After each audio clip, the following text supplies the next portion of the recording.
On Second Shot, we tackle 2 new headlines every week to find out what kind of wisdom the world is dishing out today. And we want you to be a part of that. When you see a headline you want to take a second shot at, or if you're looking for advice, or just want to tell us what you think of the show, email us at secondshotcast@gmail.com. If you like what you hear, rate us on iTunes. This helps us move up in the ratings so more people will see us. And if you want to hear more, subscribe to the show so that the new episodes will get straight to you every single Friday. We love you. Thanks for listening and enjoy. Heath Oaks is a millennial mogul whose ignorance on fire led him to fail his way to success. Jenny Anchondo is an Emmy award-winning journalist whose sharp eye and biting wit have led to her storied career in television. Together, they tackle today's headlines in a way only an odd couple with a dash of perfect opposite can. So kick back, relax, and join the conversation. This is Second Shot with your hosts, Heath and Jenny. Nothing's worse. I was literally like trying to tap About to Jenny because I was about to sneeze as the intro was coming, and I was like, "You got to take over." Like I was about to bust it like it was hot. I stand prepared. I can do. You picked up on what I was doing. I knew exactly what was happening, and I was racking my brain for some pithy comments to give to you. About to tap out on the intro. Jenny, Zach, and Matt, and I hope it is here in the studio, and I'm hoping that everybody's loving the Second Shot sit-downs that are coming out on Tuesdays, correct? They come out on Tuesdays at 9 a.m. So it's like a little midweek push. That's right. And if you are already subscribed, which means you're getting them. You're already getting them. If you're watching this on Facebook Live, this is not the actual podcast. You want to go to iTunes or Spotify or SoundCloud or iHeartRadio or something like that and search Second Shot with Heath and Jenny, and then you will see them there. I know it's cosmetic, but I love the studio. I was saying that before we started recording this one. Thank I you. love the different studio. Yeah, you it's and a good Matt look. are in a different look. It makes us look like we have depth and Yes. a lot going on. I was telling her I like the little graphic art because she looks really hot on it. And There I was you like, go. "Hey, girl." Yeah, hey. Oh, you're already my wife, right? I know. He Yeah, the looks picture's everybody. a little better than what I actually look like. You know, That's but not true. what can you do? It's a good Yeah. angle. It's a good Definitely. angle, that's for sure. And when this episode comes out, it'll be right after Halloween, so people are like on their sort of Halloween candy hangover That's this right. morning. I'm pretty excited about our Halloween costumes Oh, you guys. that we just had on. Do we So Heath has had a childhood lifelong dream of being a Power Ranger. Go, And Power. I think he's been asked that before, like, what was your dream job? Power Ranger. Maybe the next episode I'll wear my Power Ranger suit on. That would not be ideal. I may I wear, think that I would may be- wear, I think that I would may be wear it great. every other Ideal. day, Yeah. actually. Yeah. Like, I feel very empowered wearing my Power Ranger suit. Like, I'm going to take on the world. Which Power So- Ranger are you? The red one. Okay. And Right. I'm yellow and Brighton's pink. The only right answer. So, Of course. you know, I feel like I've fulfilled my wifely duties for the year. This was like a Power check Rangers. for You know.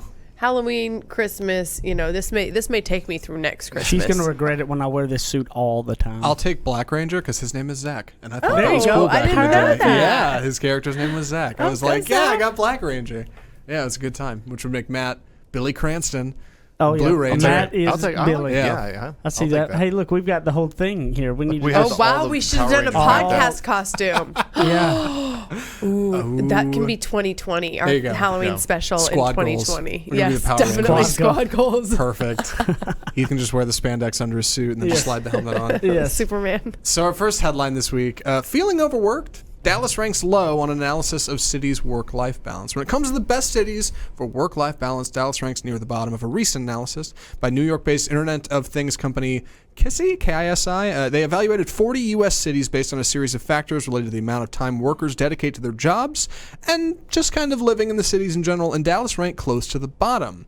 KISI, K-I-S-I, said the 20 factors evaluated were grouped into 3 categories: work intensity, society and institutions, and city livability, and weighted to come up with an overall average score. So they did cities around the nation. The ones in Texas, Houston, Austin, Dallas, and San Antonio, kind of tied, but for the most part, Dallas came towards the bottom. Really something interesting. Austin ranked highest at 18th, Houston ranked lowest at 37th. So What do you Austin guys had think the about best work-life balance. That's the thing I was trying to figure out. Do you think that there is something? Oh, you don't know that though. That's what you can't tell from there. I was trying to figure out, if Dallas being low means it has the worst work-life Yeah. balance or the best. I guess it means it has the worst, right? Yeah. Because I came from Houston, and Houston's not great. So if Houston's low on this list, that's got to mean... and Austin, I would suspect, is better because, I mean, I love Dallas, but I will also say there are so many recreational opportunities in that Yeah. area that I just think it makes it easier to have that work-life balance. You know what I mean? If you grew up as a mountain biker or you grew up as a, I don't know, canoeing, whatever the thing is, it's not as easily accessible in Dallas. No. So I would think that it's probably a little easier there. Right. Yeah, there's always things to do in Austin. I guess that's You know what my second shot is on this? Huh, tell us. I think that it's in our minds a lot of times that our work-life balance is off Ooh, okay. Ooh, how so? because we are distracted by technology so much that we don't get things done because we continue to let technology distract us, and then we are overwhelmed because we spent 20 minutes on Facebook and we didn't realize it. We're like, and then next thing you know, you're behind on work, so you're working later. So it's like, oh, my work-life balance. Well, if you wouldn't have been, technology has distracted us in so many ways, and I think a lot of people can't even have a self-awareness over it because they just do it naturally, and they'll go to check emails, and next thing you know, this catches their eye, and they're off on this or that, and 30 minutes go by, and then you're behind trying to rush, and it's like, what happened? Sure. And I'm guilty. Is this directed at me? No. I feel like it is. Personally No. attacked. No. No, not attacked, but just maybe called out. Sure. No, Seen a little bit. not at all. This is I'm just as I'm about as the guilty party of this as you can be. Yeah. And I've had to really I actually a couple weeks ago have made some efforts on putting certain things down and I was listening to this podcast that it's called the next big idea. Okay, so it'd be good when it's made by Wondery, which I love almost all of their podcasts. But he talks to this guy that he had a book called Hooked that taught Silicon Valley how to hook people with technology, how to keep them addicted to it or type thing. Then he just wrote a book that's called Indistractable, and I was listening to that as well. That talks about the distractions that grab you and make things happen. And I think our work-life balance, what happens is we feel like there's not a balance because we let things distract us that take us longer on all this other stuff, when if we would just go, let's get this done, let's not pick up the phone, let's clean this up, let's pick this up, then we don't get distracted, and when we have that time, we use it for that versus the other. And in that book, he talks about how a calendar and how you're calendaring and how you put it out to when you let yourself, and not until you get out of those habits that we have let people believe that they can have technology that makes us addicted when we have the power to choose that to addict us or not. Like understanding that, take the power back, people. I mean, we have the ability to make the decisions. Yeah. You play the blame game and all this that, well, this technology is just doing it to me. The advertising they're doing is making me buy this stuff, That's right? right. No, you have the power. That voice. You have, and Carol Yeah. S. Dweck in the Growth Mindset versus Fixed Mindset book, The Psychology to Success, is the perfect example of that. And, it's even a myth that at the end of the day, oh, we're tired. No, you don't have a certain amount of energy that runs out of gas. The only people that happens to are the ones that actually believe that works, because science-wise, that actually is not a thing. Being tired at the end of the day? That you only have a certain amount of energy, like type thing, and it can be draining you. Like he was going through all the science behind it, and that how the people that actually just really believe that are the ones that has an issue. Interesting. Yeah. I also think when I'm doing something that I love, I do not run out of energy ever. That's because you're not thinking about it, have you heard me say very often, "Oh, I'm beat. I'm exhausted." But you're like Energizer freaking bunny. Right, but because I don't think I don't think like that. Yeah, and that's what he's saying. I enjoy my life, and when I'm not doing something I enjoy, I try to switch it out. I would tell you to go look at this. Nireyal. That's his name. Nireyal. Nireyal. Yep, and his new book is Indistractable. Indistractable. That's a That sounds like a word I would make I'll up. check that out. You've read that book, or you heard the podcast I've with the been interview? listening to the audiobook of it. Okay, great. Okay, well, shoot, I can't do that on your Christmas list. And I was like, oh, that's a good one to get for him. Dang it. So I agree. I think you're right. It's a matter of personal perspective. Because, yeah, like there's no way jobs are any worse in Dallas than they are in Austin. We're not even that far away. It's pretty much the same. It's a matter of like personal perspective. I don't think Dallas is any worse than Austin. I won't have anybody tell me that Austin's better than anywhere. And I think it all comes down to what you're willing to do with what you've got, right? You look at the cards in front of you and how you're going to play your hand. There are things to do in in Dallas. There are tons of fun things to do in Dallas. Of course. It's a matter of finding those things that you want to do, chasing your interests and going and doing them and realizing that maybe those will be more energizing than just sitting around doing nothing, right? Maybe going out and doing something you love would be better than staying at home on your phone. Maybe it'd make a difference. Yeah, and I think that people do talk a lot about the spillover now with technology. And I know that probably a response, I'm going to say the devil's advocate response to what Heath said would be people saying, well, my boss emails me at all hours of the day and night, and it's expected that I be on there and responding and replying and, staying in touch. So I would say, as soon as you don't do it, though, then that stops. It stops, but then they wonder, well, is the employee who does respond now going to be preferred, even though my performance during my 8 or 9 hours at work is superior? Is this employee then going to be the preference? And I will say to that, do you want to be the preference in that type of work environment? And here's the other thing. How about you try it first before you start making that claim and judgment? Because I can tell you this, I used to be that way, and I'm not anymore, and nothing really changed. So honestly, when you stop giving that, you're giving that ability for them to do that because you're responding with it. And now, I think it's is there good a to time that I preference know it. something hot is going on that I'm going to be close to it that night? Okay, yes, but it's not every day, not every night. Yeah, Right. it's. I think it's interesting. I think that the exhaustion definitely comes from, or the perceived exhaustion, I guess, comes from the carryover and the lack of boundaries. I was doing so well on plugging my phone in, or on putting my phone in the bathroom, for a couple different reasons. First of all, it's not great to have your phone by your head when you're sleeping, but also because I was waking up in the middle of the night and checking it, and it was the first thing I was looking at in the morning instead of writing in my journal. And then it was like, I don't even know what happened. Yeah. I don't know what happened. I think the cord went out. The cord went out. And so here's Jenny, you have got to be stronger than letting the cord go out and having it derail your entire routine and everything that you've set in place. Because I was in this flow where I was doing my journal every morning, working out every morning, not sleeping by my phone, not looking at my phone until after I was done with those things. And the cord goes out, and all of a sudden, oh, well, I guess that's done. So I think So that it we happens have to the best of us. It does. I'm definitely not the best of us, but yes, it happens to even somebody who I consider myself to be.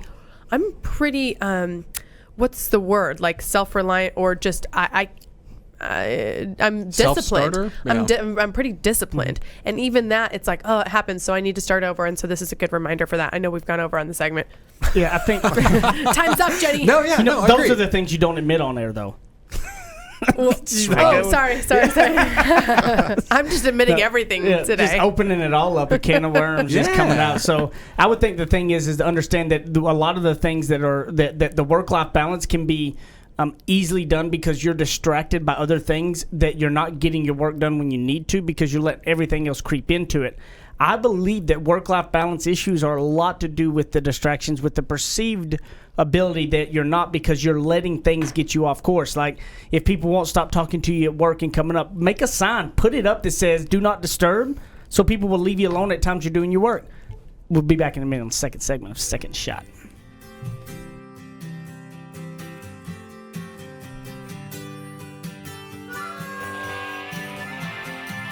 He makes up words, she translates them. Heath and Jenny host more of Second Shot, coming up on RNCN.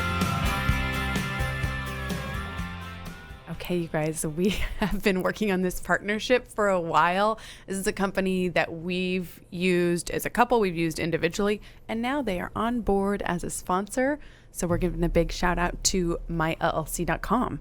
You used them back in the day, right? I've been using like when them, you first got started in business. I've been using them for 12, 13 years. It was the easiest thing in the world. If anybody's thought about setting up a company, paying big lawyer fees, they think it's a big, mountain of a task to take on.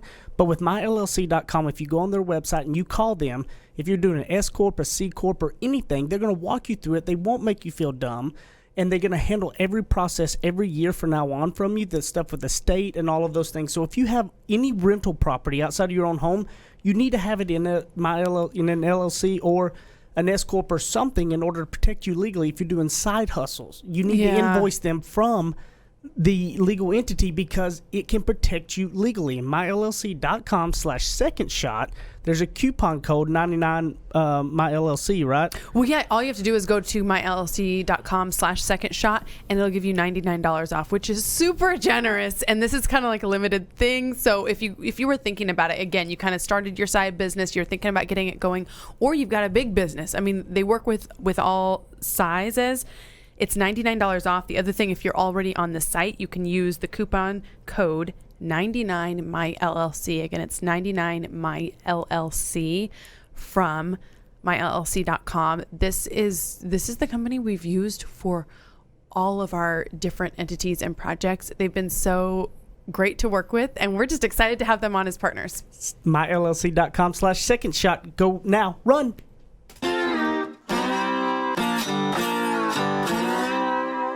Ready, aim, fire.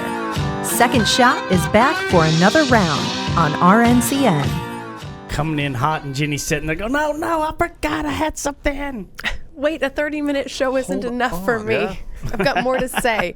I posted this little, it's a quote from somebody, but I don't know who said it, and I hate not attributing, but it's so good that I've got to share it and just say it wasn't me who came up with it, but I think it relates to that last segment.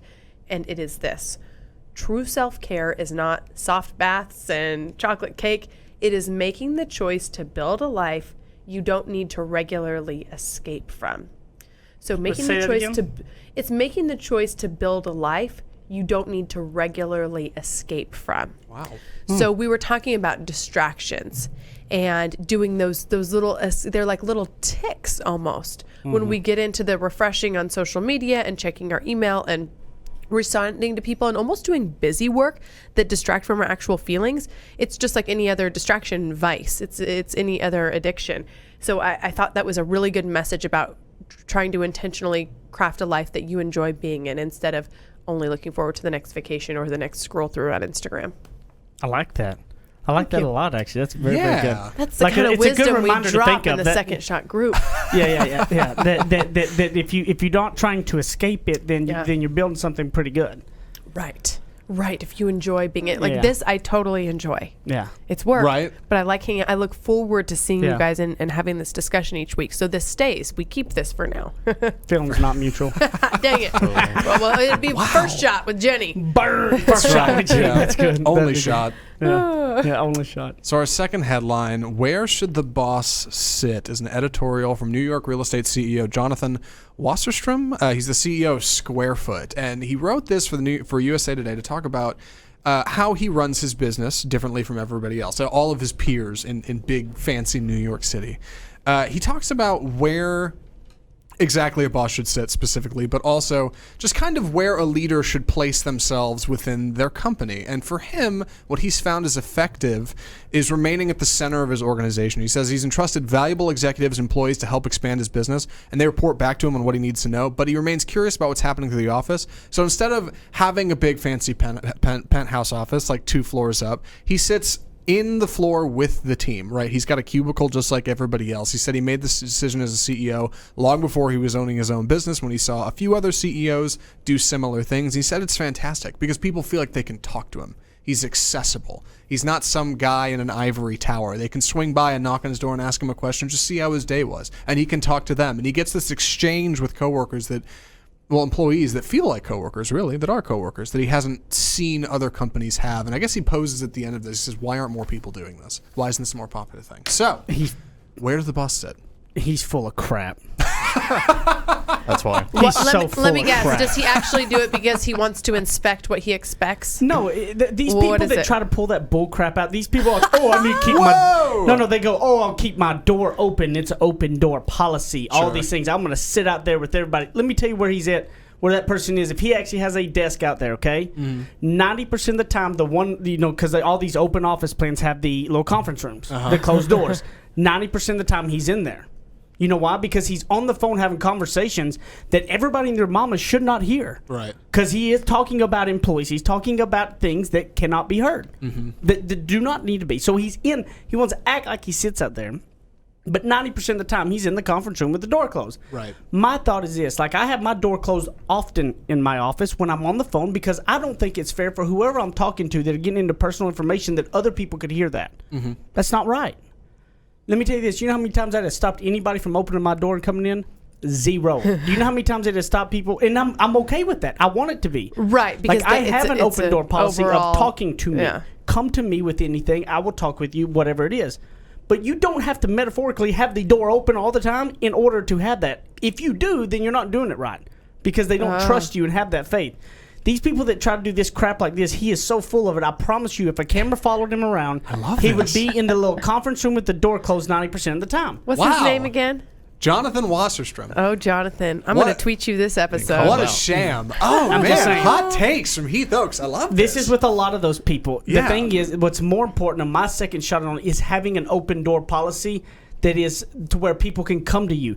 You don't have to metaphorically have the door open, right? Like the door does not have to Right, be the physical opening physical of the door. yes. It needs to be an overall sense of Who community you and are and how that is. collaboration. Right, it's not and it's not about your setting, it's about your character. Yeah, right? yeah, People yeah. should know you and Yes. understand you. And if they knew Jonathan as well as he claims they do in here, he wouldn't have to have He a wouldn't have to. cubicle and an Absolutely. open door. Okay, that makes and sense. a lot of these that do these open offices, they have this where the CEO doesn't have it, but they're in the conference room 90% of the time, which they should be because there's things there's a lot of conversations going on with the boss and all that everybody Right. does not need to know. Like they may have an employee reviews and all of these things that I wouldn't want anybody else hearing some of that Yeah. stuff, right? I mean, and so I think they're all full of it when they're doing it. They're trying to act like there's some kind of high horse or something where you got an issue if you have to be out there because your people don't trust you. Oh, interesting. So I'm going to take second shot then on your take as it relates to friendships and things like that, because you know how when something happens, people always say, "Oh, let me know if you need anything," right? Yeah. Like, let me know if you need anything, or "Oh, you know, I'm here for you." And there are those certain people that you do know they're there for you, and there are the certain people where you're like, "Yeah, I would never ask them for anything." Yeah, because you know it'll come back and get you. Yeah, or just that they're not actually there for you. They're just Yeah. saying it. Sort of like what you're saying. Okay, this guy's saying he's open door policy, but if he has to say it, then he's not Yeah. really there for you. And it reminds me to be the friend who is like hey, I could drop some things and adjust some things to actually be there for you, to be the person where I don't have to say it and my friends know that I am That actually you would be one to call. Yeah, Yeah. I want I want to be the one to call. That's like a second shot on your I like second that. shot. Yeah. I like But that. I want to be the one to call. And, Heath and I we have a lot of family. We don't have any just right here in Dallas right yeah. now. So everything that we do is truly on our own, especially. And I think that when you have a child, it's really highlighted and it's really magnified because it's like, oh, if something happens, like it is on you. And I recently had an experience where a girlfriend offered to step in, and it's like I will never ever forget it, because and now I know forever and ever and ever. That's like she just like elevated to true friend status to do a selfless favor to help out with her daughter. I mean, it's like an hour, but still it's like, wow, she has an open door policy with our friendship. She has an open door policy with our friendship. And I think that a lot of us have friendships that are very like, we go to the birthday parties and, hi, here's a hug and here's a birthday gift, and it's all wrapped up in a nice bow. But if you really need help, those friendships are fewer. There Well, are not as many. And don't you think too that it taking that self-reflection of are you that person? If I people- want to be. I need to work on that. Yeah, you got to make sure that it's like, are people asking you for those things, right? And so, you don't have to, physically sit out in the middle of the floor, but do you, are you, there's a difference to say, oh, let me know if you need any help versus, hey, I know you're going to be out of town. Things may be tough. Do you need anything during that day or two? See, that's a different Can I show aspect. up with this specific thing? Yeah, that's the true proof of you wanting to help. The hey, let me know if you need anything is not the proof you need help. That's saying you're checking a box. That's putting the office Yeah. in the middle Give- of the room. Give specifics to people. I think this should be a good point where people can look at themselves and think about how much am I performing and how much is reality? You know, Yeah. like this stuff about yeah. asking these questions or saying, "Hey, I'm sitting in the middle of the room. I'm in the trenches with the employees." That to me is performance. You know, that is making the real. I'll never forget. I had a buddy who was going around looking for jobs, and he was going to a bunch of different startups. And this is not necessarily directed at any sort of age group, but these were younger people, startups. And he would get back to me and he'd be like, "Dude, they had a conference room desk made of Legos, and they had Razor scooters that they got around the office on." And I was like, "Well, I mean, I'm sure that looks like it's fun, but that stuff goes away after a while." The novelty's gone. Right. I'm like, "Did you talk to anybody there?" And he said, "Yeah, everybody was miserable." So it's this idea of we're performing for our friends, we're performing for our employees, but is it really what's actually going on? And I think when you can kind of start to break down like what is performance, what is reality, and how can I be more real without having to make a show of I gotta sit in the middle, or I gotta make offers to people that I don't ever intend on keeping, or things like that. Or is it the lame offer of the Right. let me know if you ever need help, versus, that's where you need to question yourself. You need to take a look and go, are you being that? Because if you are, you're not being the person that is coming off as I truly will help you, because you got to give more of a specific, and if you're doing those things that you're trying to physically put out there so much something because it's not who you are, be more authentic and try to build it from the ground up, and it'll be a lot better off. We'll be back in a minute on the third segment of Second Shot.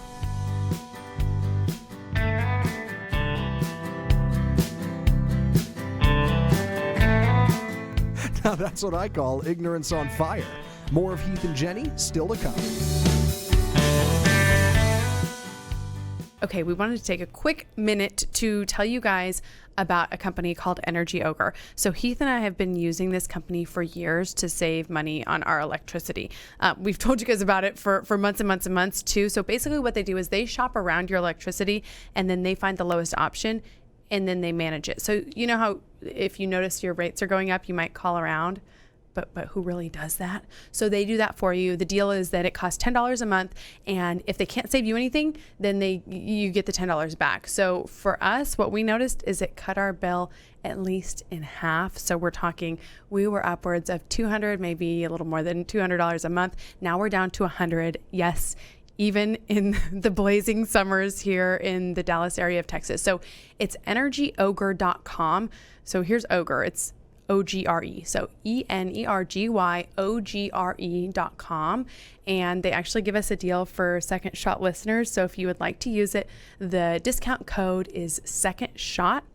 So you can try it for free and see how it works. Again, it's really not a risk, because if you get on there and they can't save you any money, then they don't charge you anything, and you'll get to try it out for free with the code Second Shot.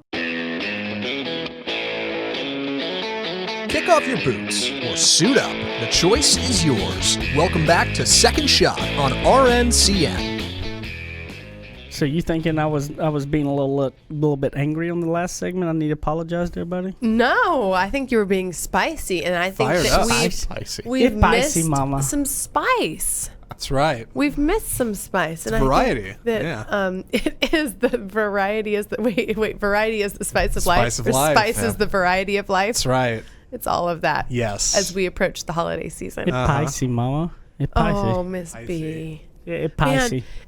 after we drop her off, I do get excited to drop her off, just because she's kind of a tornado.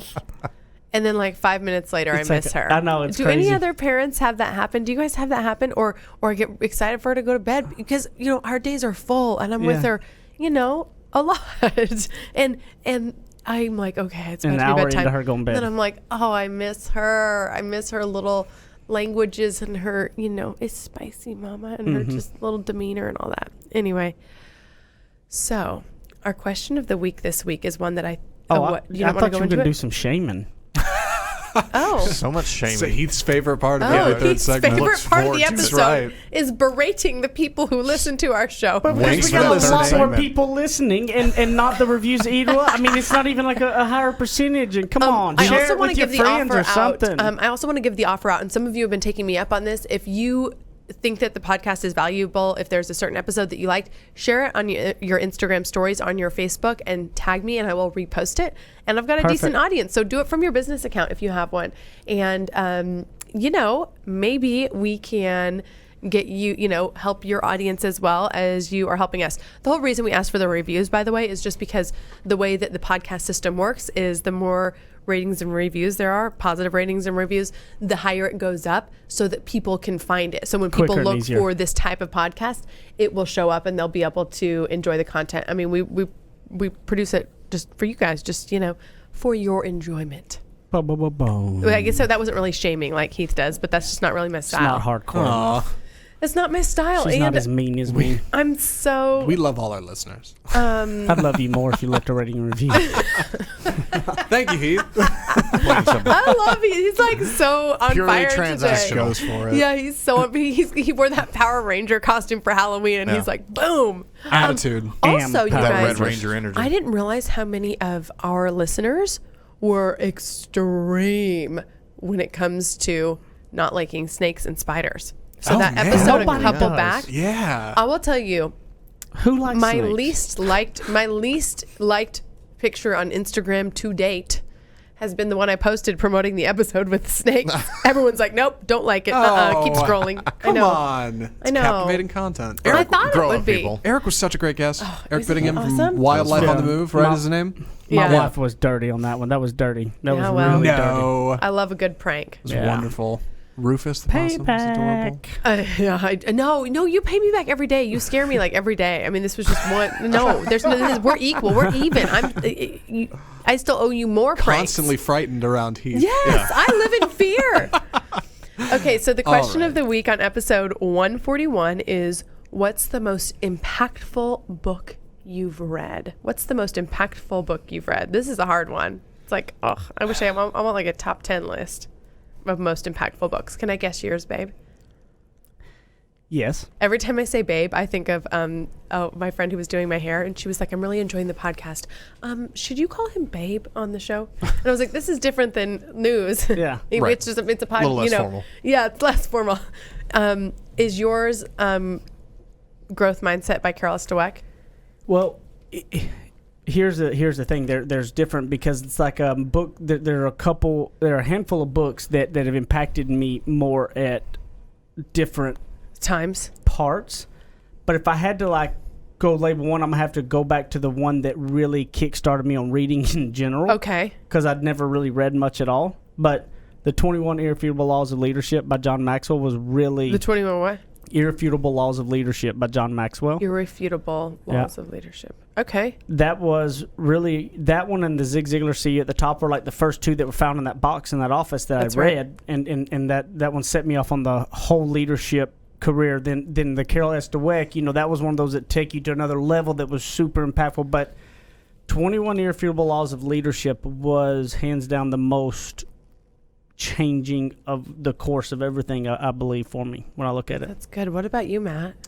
Mine is, I guess I'll say I read a lot when I was younger. My mom's librarian. Reading was a really big thing in our house, and I read all sorts of stuff. But I think as I got into high school and college, I fell off. I wasn't reading books as much. I got more into watching movies or playing video games or just anything to distract me without just sitting down and reading a book. So for me, I can remember very specifically, I was working at the radio station. It was probably 2007 or something like that. And I said, I really want to dig into a good fiction book. So I sat down and I read The Road by Cormac McCarthy. And I don't know if anybody's ever read that, but it's one of the most depressing books you'll ever read in your life. And I can remember sitting there reading it, and I was like tearing up and just feeling so emotional reading this thing. When I was finished, I was like, why did I ever stop reading so much? And so that book in particular, just the impact it had on me was getting me back into there's so much here that I'm missing out on. I need to make a better habit of just reading things. If not, I don't read a whole lot of business books, but I do read a lot of history or fiction, and I just that made me change my habits around to where I prioritize that more and more in my life, and I've really enjoyed it. And so I can pinpoint that as being like the time where I said, I'm getting back into reading stuff. I'm going to make it a part of my life again. I love that it left such a lasting impact at that exact moment. Yeah, for It sure. did, yeah. I mean, I can remember specifically sitting in the radio station working overnights because there's not a whole lot to do. You got like a half hour between having to hit breaks, and so I would just read. And man, it's a kick in the butt. That book, if anybody's ever read it, but it is really very, very good. What about you, Zach? I don't have a great answer. I thought I did, and then when you posed the question on air, I was like, oh wait, I actually have to have read this book for this to qualify. I never finished the book I was thinking of. Wait, so it was so impactful that you stopped reading it? Well, let me explain. This book was particularly impactful in my life. I was in 5th grade, I think. Okay. The book was called Esperanza Rising. It's a kid's chapter book, whatever. When I was in 5th grade, we had reading tests, right? They were on the computer, and they were out in the hallway away from the rest of the classroom. And if you took enough reading tests, you got like... AR points? Yeah, I think so was the name. Yeah, okay. Yeah, Heath knows. Yeah. Yeah, and so I was a big reader when I was a kid, and I had found this book in the library, and I was like, I'm going to read this one. It's going to be great. And I just couldn't get into it. I don't know if I was just 5th grade and I had too much going on, but I just couldn't get into it. And so it comes down to the day of the reading test, and I hadn't read the book. I'd gotten maybe halfway through it, maybe. And I was like, man, what am I going to do? So I got into the hallway, and I'm sitting there, and I'm like, okay, I'm just going to just take it and see how it goes. There's multiple choice. And so I take this test not knowing most of the answers, and I passed. And so this book was influential because it was the first time I can remember taking a test, not knowing the information, basically guessing my way through, and succeeding regardless. And that's not necessarily a good thing. Parents listening, That's have your arguably kids a very listen to this tip. That's arguably a very bad reason for this to be influential. But I never forgot it. But see, ever. I love this. I love that answer. I'm listening. Yeah, Because that was a moment in my life when I was like, oh, I don't have to go all the way. Like that showing up is the hardest part. Right. Like you I taking the can test. do less, and society will let me slide by anyway. And that's not okay, and that's bad. And that was a bad lesson, and I'm worse for it. But when I think of influential books in my life, I always stick on that one. Because I'm like, that was the fascinating. first time Very intriguing answer. I basically cheated in a way. And Well, I it's felt not awful about it then, not and I cheating. still do. It's not cheating. No, but I wonder. He doesn't even know what cheating is. Zach- He's so honest. No, Zach, Right. Zach, understand something. You know how many people do you know that got 0 on AR because they never even tried because they didn't read? No, It's seriously. true, though. It's No, I'm true. being Sure. real with you. Yeah, that's Here's right. the thing. I was Yeah. the king at this. Yeah. I would literally just take random tests on books over and over so I'd get some points that I never even picked up. I never even rented them. Yeah. Okay? But at least I did that. Like, I have friends that literally got 0s because they wouldn't even go attempt it. I was like, hey, I'm going to take some guesses. Maybe I'll get something. Right. Yeah. I mean, that sometimes showing up, I mean, I wouldn't recommend it all the time, but it's like one of those that at least you do show up, you know? I guess, yeah, there's two ways to look at that. Yeah, I see it as a bad thing, but maybe you're right. Maybe there's some positive Yeah. there. What about you, Jenny? Well, I have 3, and I know the rule is 1, No, but one. I've You got to said share. one. No, I know, no, but you let said me one. share with our audience these. No, let me. They need to know How about these books. How about a winner and then honorable mentions? Okay, so Yeah. the winner is this one, Dispatches from the Edge, a memoir of war, disasters, and survival by Anderson Cooper. So this is Anderson Cooper's life story. I had admired him as a journalist, but in the back of my mind, I always thought, yeah, well, you know, he's Gloria Vanderbilt's son.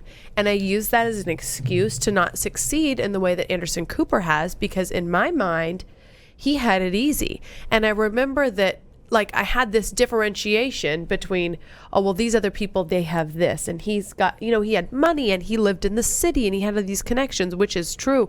But this book also details, it just reminded me of the fact that, you know, famous people have tragedy. Rich people have setbacks, you know, all these things. And it allowed me to imagine myself in that same position and succeeding, and recognizing that everybody has obstacles. And just because somebody has a famous mom doesn't mean they didn't have to work their way Yeah. to get to where they are. And so it's like, it's about the journalism, but it's also about he had been through some major stuff, you guys. This book is very intriguing. He's an excellent writer, but more than anything else, it was like, oh, he had to work just as hard as everybody else. Yeah. He traveled the world with a camera, shooting his own stuff, editing his own stuff, doing the work, doing the thing. You know, and anybody could really do that. So there's that one.